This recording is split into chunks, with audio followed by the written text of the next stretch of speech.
Welcome to the Life Refresh Podcast. My name is Ryan Robinson. And if you are looking for a podcast that is designed to uplift, encourage, and revive your heart, mind, and spirit, you're in the right place. Welcome to the journey of becoming the version of you God designed from the foundations of the earth. Now, let's begin. Ladies and gentlemen, welcome back to Life Refresh Podcast. You know who it is. It's Ryan. I'm so excited, delighted to be back again. We talked last time, I'm just going to jump right into it, around evolve or repeat. And we talked about David and Goliath and the story by which David was proclaimed that he had killed the lion, he had killed the bear, therefore he was qualified to be able to defeat Goliath. And we went through this level of analysis and breaking down that at every level, David evolved. The tool might have evolved, the skill evolved, but also the enemy evolved as well. So it is so important for us to really understand and seek and comprehend after we've gone through many circumstances and challenges that we are getting stronger too. And by nature, we evolve. Some of the problems that you've gone through in your previous season of your life may not be bothersome to you. You have built resilience. You have built understanding. You have gained wisdom by experience or by divine download.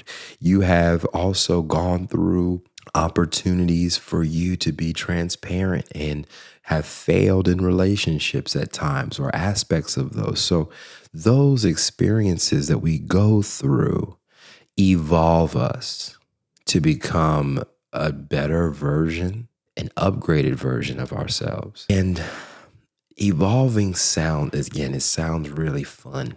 Everyone says we need to evolve. But what does it mean to repeat? What does it mean to repeat? And many of us, we love repeats. I can speak for myself. I'm not going to speak for my wife.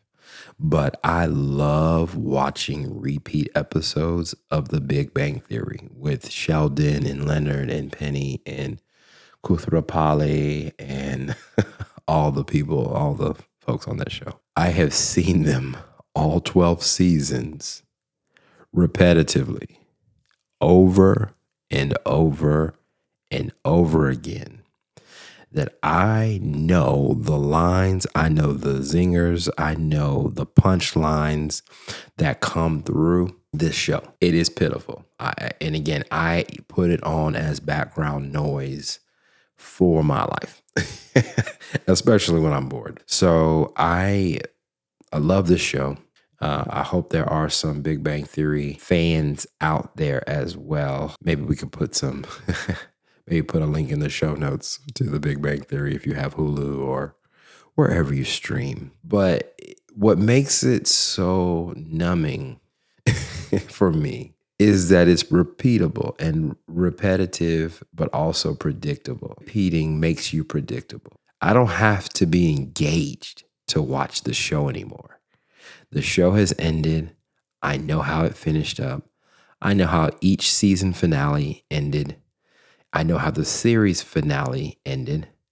I know all the things that needed to be tied up that got tied up in the last 2 episodes of season 12. And I really, at this point, am not as engaged as I was when I first watched the show. It is, again, background noise. And because it's on repeat, I have the benefit of not giving it my full attention. If we look at our lives, many times what happens is we have put our lives on repeat. And we know what this means. It means to say something again that has already been said, to do what has already been done, an action or event or something that occurs or is done again on repeat. And many times it's because we lack information that we blow past the episode because of our lack of engagement in not just in the show, but in our lives. I love, again, watching those television shows and things that I've already engaged with at one point or another, because there's things that I've missed in movies, things that I have missed in television shows that due to my lack of attention, I blew right past them and missed fine details that are important to the storyline. I watch, if you've watched any of the Knives Out, who done it kind of films, I am so engaged the first time I see the film because I don't know what's coming. So I am looking for every little detail. I'm looking for everything that is said that doesn't quite make sense. I'm looking for details. I'm looking for clues. I am looking for any indication that so and so has done it, done the murder, did what they needed to do, etc. The challenge again, and maybe the danger of repeating is, I would say maybe I'll list out maybe three things. When you have to repeat, you have to understand where you lost attention. Utilizing the whodunit Knives Out example, if you're not paying attention, a character might actually get impacted or killed or whatever the case is, and you don't even know. If you're not engaged, you won't know what happened when it happened. So you have to spend, here it is, your time to find, where did I fumble my attention? Where did I lose interest? Where did I disconnect from the storyline? And then I find myself back in the show, back in the film, back in my life. And then I'm like, oh, shoot, what happened? So what I have to do is I have to use my time to diagnose, to look at what took place before, to understand where I'm going again. That's dangerous, y'all. Sometimes we never get back to that space of looking and finding where we left off. It is incredible how much time we spend repeating steps. And those are things because we didn't learn what we needed to learn at that initial point in time, that we have to go back, revisit, uncover, reconnect, and then make conclusions. It's a dangerous amount of time that you spend, right? You have to do that when you repeat. There's also, number two, not just the time. So once you realize you've missed something, to go back and recover it, but you have the capability when you repeat to completely and utterly make sure that you are ill-equipped for the next level in your life. If you go to, and I'm going to use a video game, for example. I used to play a lot of video games when I had no responsibilities. I played a lot of games, and particularly games like espionage or games that had keys and puzzles and stuff. For those that do game, if you're listening, like Resident Evil, that game has zombies in it. So for all the super holy spiritual people, I played zombie games, and I also played espionage games that can be violent. But either way, there are parts in these games that require you to find specific keys to move on to the next level. And what I found myself doing in many cases, because I was in a rush to get to the next boss and get to the next level or unlock the next part of the mansion or get this new weapon, I missed out on the incremental small details that actually unlocked what I needed on the other side of the door. So instead of being able to go to the next level, I would go to the next level and find that I actually missed something important, and I was ill-equipped to handle the giant or the boss on that level because I missed out. So instead of realizing that I missed something and going back, as I described in the first example, I just blew past the fact that I just needed to get to the end. And I found myself completely and utterly ill-equipped to handle the boss on the next level of this video game. I'm utilizing a little handgun or whatever for a boss that requires a rocket launcher. I didn't have enough power. Come on, somebody. I didn't have enough power to handle the things that were coming my way. Just like in a video game, in your life, you can find yourself clearly ill-equipped because you did not take the time to learn the skill, develop the gifting that you needed to get to the next level. Now, if we use the example of David and Goliath, where he says, I killed the lion and the bear, if he said that he just killed the lion, would he still be equipped to handle Goliath? So I handled the lion. Okay, and a lion is much different than Goliath. You skipped a couple levels, yo. And you need to be aware that there are levels to this thing called life. You can't just skip level 1 and get to level 10. And unfortunately, in our culture, we completely forget, and it's said often, that an overnight success sometimes takes 10 years to reveal. When people show up to the scene, no one knows how long they've been at it. When they make it into stardom, or if they get the record deal and they have the #1 single on Billboard, no one knew except the individual and people around them. They didn't realize how much effort, how much time, how many times they got told that they couldn't do it, but they still kept believing, that they kept knocking on the door of the agent or the door of the A&R person or whoever to listen to them, because they clearly believed in themselves, but no one believed in them. I'm going to use the name. For some people, it might be a bad one, but Kanye West's Netflix documentary called Genius is an amazing, and also sad documentary to watch sometimes. But in this documentary, when Kanye West was trying to figure out what he had been gifted with and trying to tell people, yo, I'm that guy. He was the only person that believed in himself, at least to the degree that we know Kanye loves Kanye. But it took gradual steps.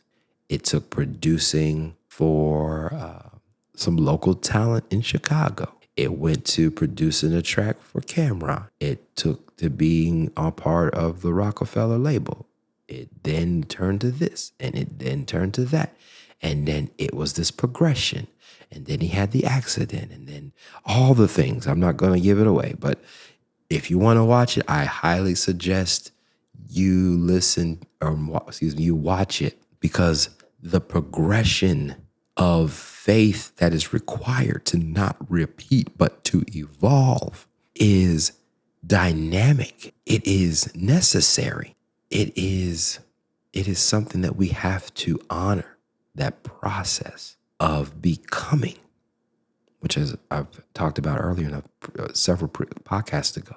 But if we don't take the time to make sure that we are equipped, and not to be obsessive over it, but to observe, to be able to understand, to be able to be willing to make sure that we are thorough in our gifting and the growth of it and the cultivating of it, boy, you could miss out on a lot and actually hurt yourself by going to levels that your body, your mind, your emotions, your relationships can't handle. You may think you want that, but you may not be built to handle that. Thanks be to God that he gives us grace and gives us the things that we can handle. Because if we got what we asked for and received the things that we prayed for, those things might have destroyed us if we don't have what we need to keep it. This is the key. Effort and hard work get you to position, but it's character and integrity that keep you there. You might want to pause and repeat that on the podcast if you need to. I want to just let that sit for a minute. So we talked about you may forget when you have to repeat, and you go back and you get it. You have to lose and spend time fixing it. And then, or you just blow past trying to speed up to get to an end goal and find yourself ill-equipped to handle what you need to handle at the other end of whatever you're going through in your life. You become a victim of your own self-doing, of your own self-sabotage. I want to talk about that a little bit. And there's another book that I want to reference that I previously referenced called The Hero Within by Donald Miller. Again, we'll have that in the show notes. He talks about 4 characters that are important to story. The 4 being the hero, the villain, the sage, and the victim. The hero and the villain start off both the same, but one takes ownership for their growth and the other punishes the individual or the group because of what has been done to them. The sage or the seer is one who guides the hero based on his or her experience and gives the hero the things that he or she needs in order to conquer what they're facing. So they've gone through it and they're passing back wisdom. But the victim, the person who needs to be saved in every story, never grows. They always repeat their victimhood and they always need saving. Many of us find ourselves in one of these 4 characters, but all of these, at least the hero, the villain, and the seer, all evolve. The villain evolves in a different way, but he never or she never stays the same. At least they are progressing towards something. It may not be positive, but they are progressing based on their worldview and their experience. But the person that needs saving, the victim, never gets better. They're always in need of a hero to pull them out of the mess that they're in. So if you're looking in the game of life, if you're looking in your video game, your show, you're always looking for someone who's going to save Lois Lane, who is always going to be saving Robin when he gets captured by the Joker, who is going to be saving someone. And we love the hero because they always want to help the victim out, because the victim, by any circumstance or some kind of circumstance, has found themselves back in a trap again. And someone needs to save them instead of them saving themselves. Come on, somebody. So when does the victim decide to be the hero? When they get tired, sick and tired of repeating. So I'm going to conclude here, but when you repeat, you play small. You self-sabotage your life. You rely on your daily routines to give you purpose and meaning. Well, nothing wrong with that. But when you anchor yourself on them, you put more weight than what they need to have on them. You find yourself relearning the same life lessons again and again, and you look back and you look at the same relationship that you left, but the person's name is different, and you're like, how in the hell did I get back to where I am? I have the same kind of relationship, but with a different woman's name. You're destined to repeat it. You live like you're the victim of your circumstances and continue to attract the same negative circumstances, issues, and people back into your life again and again. And that is exhausting. But when you choose to evolve, you take a risk and find it necessary to be a different version of you for the next areas of your life. You're doing something great for you. You become and are upgraded based on your experiences and where you see yourself going. You become unrecognizable as you release unhealthy patterns for new ones. You become magnetic and other people are uplifted by your presence. You see that you can act courageously again and again, and as much and as often as you see fit. You can take life's challenges, the vicissitudes of life, and the circumstances that honestly happen to all of us, and find the courage to push through, reinvent, reimagine, and execute. You know you have the power to transcend your self-limiting beliefs, and you can start focusing on freedom. And then you attract people, places, and things to your life that feel aligned with who you are as an individual. And all in all, you'll be much happier. So ladies and gentlemen, choose. The question is yours. Choose today whether you're going to evolve or repeat. The outcomes have been laid before you. The information has been shared. Now it's your responsibility to decide. We'll catch you in the next pod.